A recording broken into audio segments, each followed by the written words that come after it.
नमस्कार युवा दर्शकांनो, कसे आहात? तर आपण पाठीमागच्या व्हिडिओमध्ये पाहिलं होतं करारांचे प्रकार, त्यामधला वैध करार. ठीक आहे. तर आज आपण पाहणार आहोत निर्मितीच्या आधारावरती करार, आणि याच्यानंतर एक राहतो तो म्हणजे कामगिरीच्या आधारावरती करार. ठीक आहे. आपण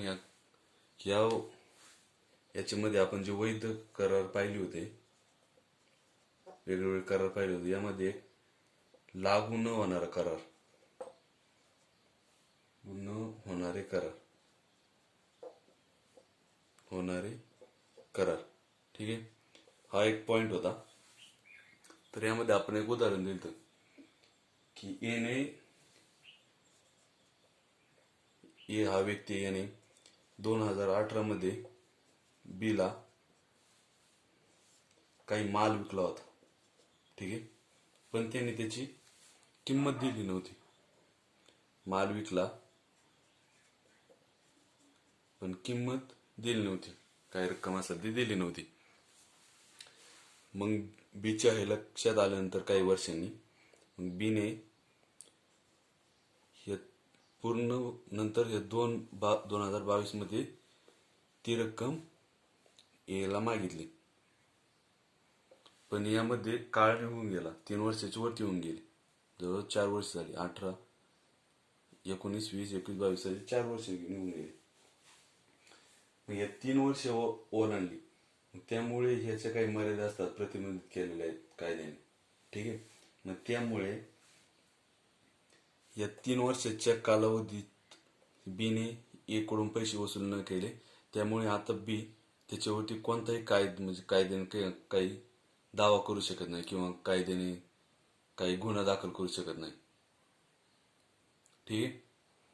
तर मग याबद्दल अशी एक आपल्याला कमेंट आली की हे प्रत्येक वस्तूवर लागू होते का 3 वर्षाचा कालावधी? 3 वर्षाचा कालावधी, तर याचं उत्तर आहे हो, हे प्रत्येक गोष्टीवर लागू होते. कारण आपण कोणती पण वस्तू घेतली किंवा काय घेतलं, तर जर आपण दुसऱ्याला वस्तू विकली ना, आपण जर ते 3 वर्षाच्या जे पैसे वसूल नाही केले, तर आपल्या 3 वर्षाच्या नंतर आपल्याला कोणताही हक्क राहत नाही. ठीक आहे. अशा प्रकारे मग आपण आता हे वैध कराराचे काही पॉईंट पाहून झाले आपले. आता पाहणार आहोत निर्मितीच्या आधारावर, करारांचे प्रकारातीलच निर्मितीच्या आधारावरतील पॉईंट. ठीक आहे.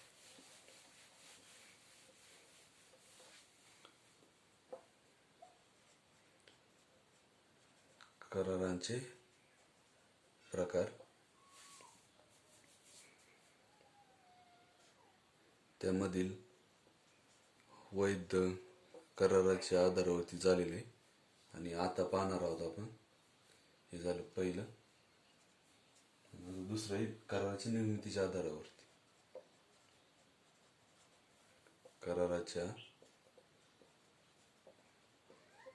निर्मितीच्या आधारावर. ठीक आहे. यामध्ये पहिला पॉइंट आहे एक्सप्रेस कॉन्ट्रॅक्ट.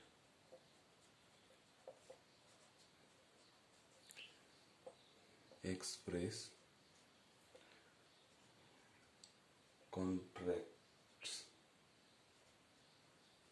ठीक आहे. तर यामध्ये काय केले जाते, ज्या काही अटी असतील त्या शब्दांद्वारे किंवा लिखित स्वरूपात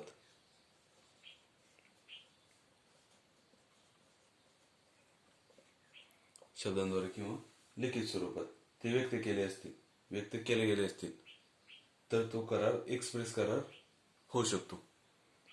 आपण काही अटी असतील, आपण फक्त काही वेळेस शब्दांद्वारे काही फक्त बोलून दाखवतो, काही अटीत काही लिखित स्वरूपात असतं. आपण एखाद्या वेळेस काही उदाहरण, आपल्याला काही समजा बांधकाम करायचं असेल घराचं, मग आपण ते पुढच्याला जे कॉन्ट्रॅक्टदार असतो, मग त्याला काय सांगतो की लिखित स्वरूपात सगळं तुम्ही करायचं, मटेरियल आपण काही वेळेस उक्त देतो, काही वेळेस नाही देतो.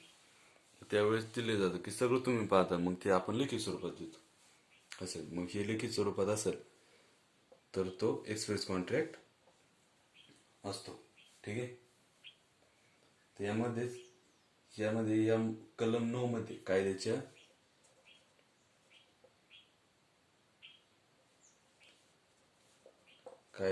कलम 9 मध्ये अशी एक तरतूद केली की एखाद्या वचनाचा प्रस्ताव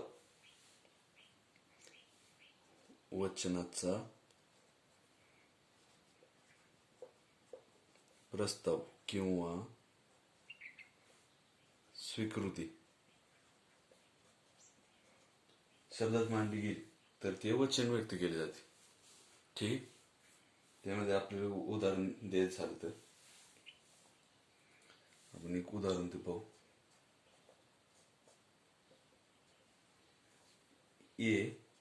दूरध्वनीवरून म्हणजे मोबाईलद्वारे बेला सांगतो की त्याचे घर विकायचे. त्याला एक 20 लाखांची ऑफर देतो. ठीक आहे, 20 लाखांची ऑफर देतो.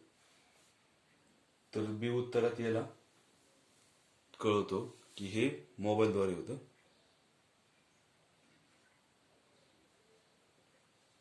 मोबाईलद्वारे ए बीला कळवतो की त्याला त्याचे घर 20 लाखांना विकायचे आहे, असे ते बीला ऑफर देतो. बी परत त्याला मोबाईलद्वारेच कळवतो की तो ऑफर स्वीकारतोय म्हणून. ठीक आहे, हे बी एला कळवतो रिटर्न. मग हा एक एक्सप्रेस करार तयार होतो. कळलं? आपण याच्यातला पुढचा पार्ट आहे, म्हणजे पुढचा पॉइंट आहे गर्भित करार.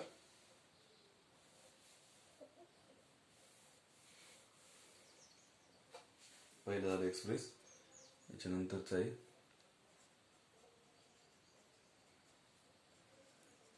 गर्भित करार. ठीक आहे. तर यामध्ये ह्या गर्भित कराराला सायलेंट कॉन्ट्रॅक्ट किंवा टेसिट असं पण म्हणतात. ठीक आहे. सायलेंट करार किंवा याच्यामध्ये काय होतं, आपण एखादे म्हणजे आपण एका व्यक्तीचे न सांगता काम करतो आणि तो व्यक्ती पण आपल्याला असं कर किंवा नको करू असं काही बोलत नाही, पण काम झाल्यानंतर तो व्यक्ती आपल्याला त्याचा मोबदला देतो. ठीक आहे. मी याच्यामुळे सांगायचं झालं तर गर्भित करार हा निअर्थाने अस्तित्वात येतो. म्हणजे न एकमेकांशी बोलता ते करार याच्यामध्ये कृती केली जाते. याचं उदाहरण पाहू आपण डायरेक्ट. उदाहरण म्हणजे आपण एखाद्या स्टेशनवर जातो, बस स्टेशन, वेगवेगळे एअरपोर्ट, रेल्वे स्टेशन. त्यामध्ये काय होतं, कुली असतो, एक कुली आणि एक व्यक्ती. तर हे कुली काय करतात, ज्या व्यक्तीचे काही बॅग असतील, त्याच्यावर काही सामान असतील, तर त्या व्यक्तीच्या बॅगा त्याच्या गाडीपर्यंत किंवा काही पूर्ण त्याला स्टेशनवरून दुसऱ्या बसमध्ये किंवा तिथपर्यंत पोहोचवतात. मग ही कृती करताना ही एक सायलेंट असते. म्हणजे कुली जाऊन लगेच त्याची बॅग उचलतो, व्यक्ती पण ती कृती करून देतो आणि ह्या कुलीने गाडीपर्यंत त्याच्या बॅगा पोचवल्यानंतर व्यक्ती त्याला मोबदला म्हणून काही किंमत देतो. ठीक आहे. तर हा एक गर्भित करार झाला, म्हणजे सायलेंट करार, ज्यामध्ये आपण एकमेकांशी न बोलता कृती केली जाते. ठीक आहे. बऱ्याचदा परिणाम पक्षांच्या कृती किंवा आचरण त्यांच्यातील व्यवहाराचा असतो. ठीक आहे. म्हणजे याच्यामध्ये आपण काही एकमेकांशी न बोलता ह्या दोन व्यक्ती एकमेकांशी बोललेच नाही तरी पण हाय कृती निर्माण झाली. ठीक आहे. हा झाला गर्भित करार. याच्यानंतरचा पुढचा आहे अर्ध करार.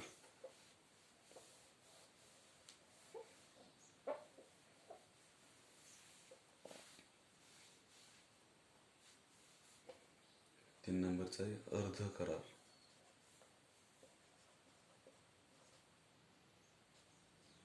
अर्ध करार अर्ध करार हा वास्तविक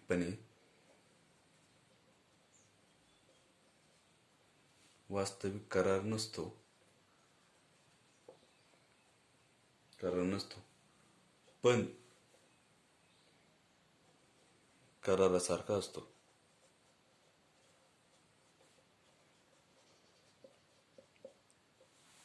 ठीक. अर्ध करार हा वास्तविक करार नसतो, पण तो एक करारासारखाच मानला जातो किंवा असतो. म्हणजे यामध्ये काही विशिष्ट परिस्थितीत किंवा काही कायद्याद्वारे तयार केले जातात हे करार. कोणताही वास्तविक करार अस्तित्वात नसताना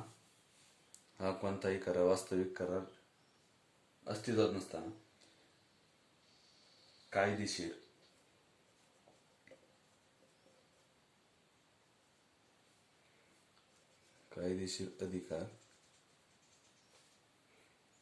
आणि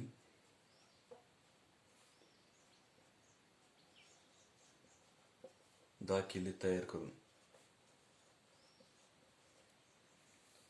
त्यांची अंमलबजावणी केली जाते. ठीक आहे.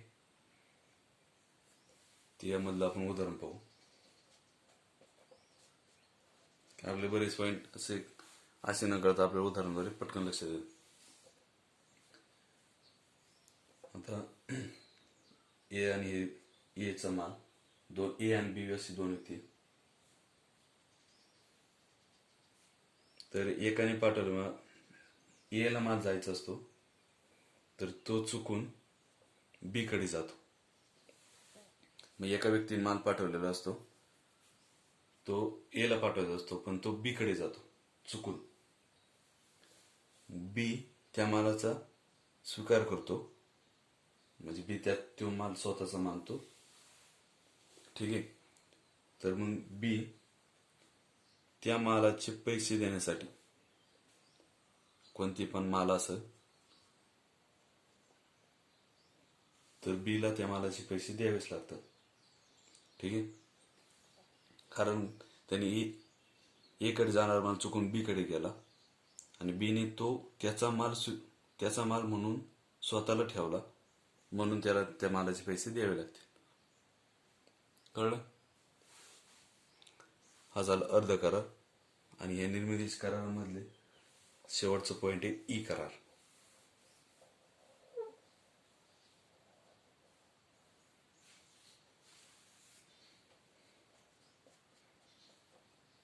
ई करार. ठीक आहे. ई करार म्हणजे ई कॉमर्स म्हणतात याला, शक्यतो ई कॉमर्स करार, जे इलेक्ट्रॉनिक माध्यमाचा वापर करून तयार केले जातात. ईमेल असेल किंवा अजून काही आपण मेसेजद्वारे करतो. आणि आपला जर काही महिन्याचं किंवा वर्षांचं जर काही बिझनेसमध्ये एकमेक डीलर आणि सप्लायरमध्ये काही हे असेल, तर आपण काय करतो, व्हॉट्सअपद्वारे किंवा फक्त मेसेजद्वारे त्याला फक्त आपला हा माल पाहिजे ह्या फोटो पाठवतो आणि तो माल ट्रान्सफरमध्ये टाकून देतो. मग हा ई करार, याला ई करार असे म्हणले जातात. ठीक आहे. मग हा ई करार दोन किंवा अधिक पक्षांद्वारे इलेक्ट्रॉनिक माध्यमांचा वापर करून तयार केला जातो. आता ए आणि बी अशी दोन व्यक्ती, तर याचं किंवा काही उदाहरणार्थ याला काही याचं कपड्यांचं दुकान आहे आणि कपड्यांचं सप्लायर. मग हा काय करतो, आता ह्या दोघांची 1-2 वर्षापासून हा पूर्णपणे यांच्याकडून माल घेतो. मग हा फक्त त्या मालाचे नाव, मालाची कोणती क्वालिटी पाहिजे, काय असेल नेम XYZ, त्या मालाची क्वालिटी तो फक्त आणि किंमत काही मेसेजद्वारे, ईमेलद्वारे किंवा व्हॉट्सअपद्वारे हे बीला सेंड करतो आणि तो बी लगेच तेच पाहून माल ट्रान्सफरमध्ये टाकून देतो. ठीक आहे. आपण पाहिलं करारांच्या प्रकारामध्ये वैध करार, आणि आता आपलं हे झालं निर्मितीच्या आधारावर. आणि आपलं करारांच्या प्रकारामध्ये शेवटचा पॉईंट राहिला तो म्हणजे कामगिरीच्या आधारावर. तो आपण पुढच्या व्हिडिओमध्ये पाहू.